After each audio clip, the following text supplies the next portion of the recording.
More now on our top story. Canada is retaliating against Trump's tariffs. For more on the impact of a trade war, we are joined live by Ian Lee with Carleton University's Sprott School of Business. Ian, let's start with this. Can you clear up any confusion? How do tariffs work? A tariff is nothing other than a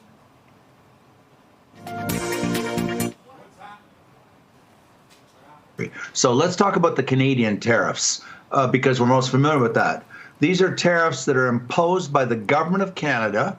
Government has constitutional authority for the border under the Constitution Act, and they instruct the CBSA, the Canada Border Services Agency. We all know who they are because when any of us as Canadians come back home by plane or car, they're the people who say, and do you have anything to declare before you enter Canada?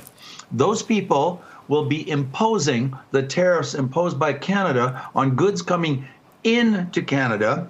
That tax will be paid by the Canadian importers and then passed on through the whole retail supply system to us, we the people. So millions of Canadians are looking at a tax increase, a tariff tax increase, yes, on foreign goods, American goods coming into Canada, but it will be paid for by Canadians, just as the Trump tariffs will be paid for by Americans on Canadian goods going into the U.S.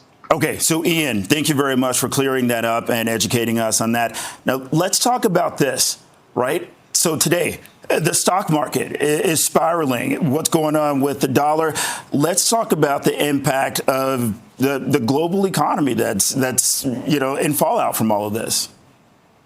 You're absolutely right. And just to be clear, I'm going to try to explain what the Americans are doing, but I don't believe in tariffs. I've been teaching this for 35 years. I mean, Adam Smith taught us 300 years ago, the father of capitalism, the wealth of nations and all that tariffs are not good. Tariffs are very, very destructive. And so as a consequence, they're going to harm the economy. They're going to drive down the Canadian currency exchange rate, and it slows down economic growth.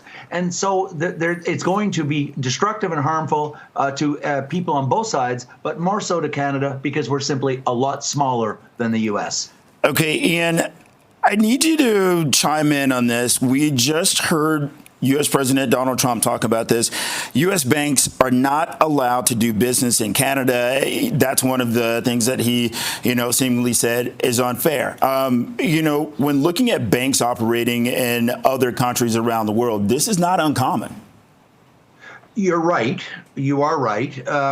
Banks are one of the most regulated industries going. But we have to make a distinction between just generic regulation that applies to all banks, whether they're foreign or domestic, versus regulations that restrict entry, something I've talked to my students about for years.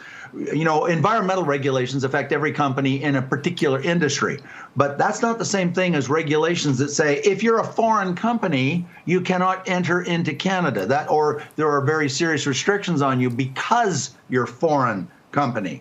There's the difference between generic regulations and regulations that restrict entry. That's what's called protectionism. And we have it in 5 or 6 industries. It's very well known. We have it in telecom. We don't allow foreign telecom. We don't allow AT&T to come into Canada. And we have restrictions on foreign banks coming into Canada. So there's several industries where we've done that. And this is what has got the ire of President Trump. Okay, Ian, let's talk about this. Buy local, buy Canadian. How self-sustaining is the Canadian economy? And also looking at other options, for trading partners and to get other items. Let's hear it. I want to be careful because I'm not trying to discourage, buy Canadian as such.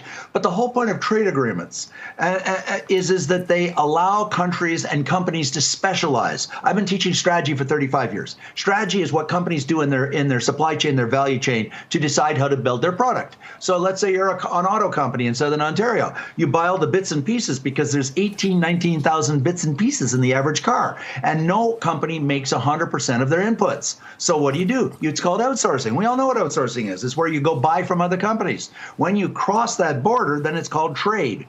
Okay, and so the whole idea is to lead to a more efficient system, because then you seek out the best prices at the best quality, whether the company is inside or outside Canada. So when you start putting these restrictions on, what it's doing is it's reducing the efficiency of the system, and it leads to higher prices, which was the argument for the free trade agreement and the NAFTA in the first place. So yes, I understand why people want to buy a Canadian, and it's certainly a second best to free trade agreements. But if there's going to be tariffs, then there is a logic to buy Canadian. But I don't believe it's the optimal solution. The optimal solution is to have a free trade agreement without tariff barriers.